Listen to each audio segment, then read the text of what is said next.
அனைவருக்கும் வணக்கம். இது உங்கள் எல்சிசிபி டிவி.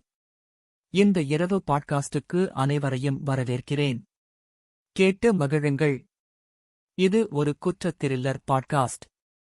பாட்காஸ்ட் தலைப்பு: நள்ளிரவில் வந்த குரல். சென்னை குற்றப்பிரிவு அலுவலகத்தில் இரவு பணி. முற்பகல் 12:03. போன் ஒலித்தது. டிடெக்டிவ் ரியா மேனன் எடுத்தாள். Crime branch. ஒரு நடுங்கும் ஆண் குரல். தயவு செய்து என்னை நிறுத்துங்கள்.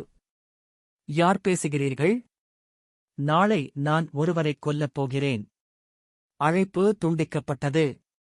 அடுத்த நாள் செய்தி: வியாபாரி சுரேஷ் வரதராஜன் தனது வீட்டில் கொலை செய்யப்பட்டார்.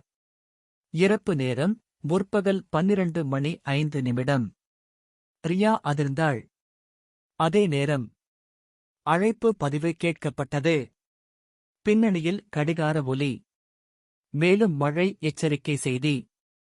ஆனால் அந்த நாளில் மழை இல்லை. அடுத்த நாள்தான் மழை. இது எப்படி சாத்தியம்? ரியா யோசித்தாள்.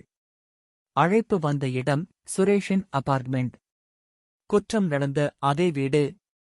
சுவரில் இருந்த கடிகாரம் 12:05 நின்றது. அதே ஒலி. கடிகாரத்தின் பின்னால் மறைக்கப்பட்ட தானியங்கி அழைப்பு கருவி. அதில் பதிவு செய்யப்பட்ட குரல். சுரேஷின் குரல். தனது கொலையை முன்கூட்டியே அறிவித்திருந்தார். மனைவி அனன்யா விசாரணையில் அமைதியாக இருந்தாள். ரியா கேட்டாள், உங்கள் கணவர் எதை பயந்தார்? அவரையே என்றாள் அவள். சுரேஷுக்கு மனநிலை பிரச்சனை. வேறு தன்மை.